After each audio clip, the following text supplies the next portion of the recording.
অবৈধ অভিবাসীদের দেশে ফেরত পাঠানো, ওয়ার্ক পারমিট না দেওয়ার মতো কঠোর নীতি নিতে যাচ্ছে যুক্তরাষ্ট্র।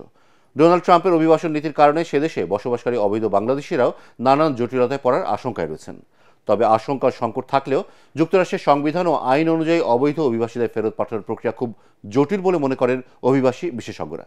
ইয়াসিন রানার রিপোর্ট।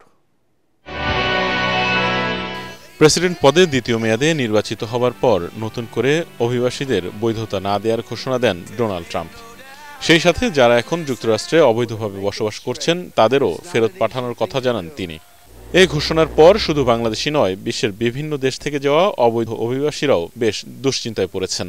এছাড়া দেশটিতে প্রায় 4 লাখের বেশি বিদেশি শিক্ষার্থী উচ্চশিক্ষা গ্রহণ করছেন, যাদের প্রয়োজনীয় নথিপত্র নেই। তারাও রয়েছেন আতঙ্কে। মাস্টার্স এন্ড পিএইচডি করতে আসা স্টুডেন্টরা নর্মালি ফুল স্কলারশিপ নিয়ে আসে। তো যদি নাম্বার অফ স্কলারশিপ কমে যায়, সেক্ষেত্রে ইউএসএ তে ইন্টারন্যাশনাল স্টুডেন্টদের ইনফ্লো অটোমেটিক্যালি কমে যাবে। এলো ভিশন মুশকিল আসান অফার। যে কোনো ব্র্যান্ডের পুরনো ফ্রিজ নিয়ে চলে আসুন ভিশন শোরুমে আর নিয়ে যান নতুন ভিশন ফ্রিজ 20% পর্যন্ত ছাড়। তবে আশঙ্কা ও সংকট থাকলেও যুক্তরাষ্ট্রের সংবিধান ও আইন অনুযায়ী অবৈধ অভিবাসীদের ফেরত পাঠানোর প্রক্রিয়া খুব জটিল বলে মনে করেন অভিবাসী বিশেষজ্ঞরা। বিশাল অংশের অবৈধ বাংলাদেশিরা বড় বড় শহরে বসবাস করে, নিউ ইয়র্ক, লস অ্যাঞ্জেলস এরকম বড় শহরে। তো ডোনাল্ড ট্রাম্প ঘোষণা করেছে সে অতীতের সব রেকর্ড ভেঙে দিয়ে সকল অবৈধ অভিবাসীদেরকে ডিপোর্ট করে দিবে। এখন এটা বলা সহজ, করা একটু কঠিন, কারণ এটার সঙ্গে প্রচুর খরচ জড়িত।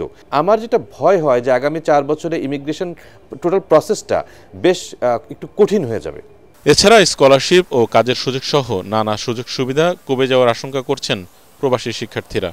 এ অবস্থায় নতুন সরকার ক্ষমতা নেয়ার আগেই বিদেশি শিক্ষার্থীদের নিজ ক্যাম্পাসে ফিরে আসার পরামর্শ দিয়েছে দেশটির বিশ্ববিদ্যালয়গুলো। ডিগ্রি নেওয়ার পরে নর্মালি স্টেম স্টুডেন্টরা 3 বছরের একটা টেম্পোরারি ওয়ার্ক পারমিট পেত।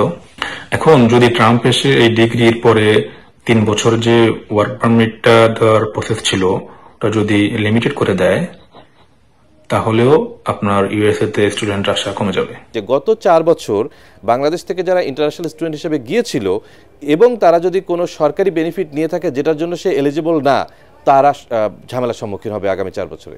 বিভিন্ন দেশ থেকে অ্যাসাইলাম নেয়া মেক্সিকো সীমান্ত দিয়ে অবৈধ প্রবেশ বন্ধে যুক্তরাষ্ট্র আরও কঠোর হবে, এমনটাই মত বিশেষজ্ঞদের।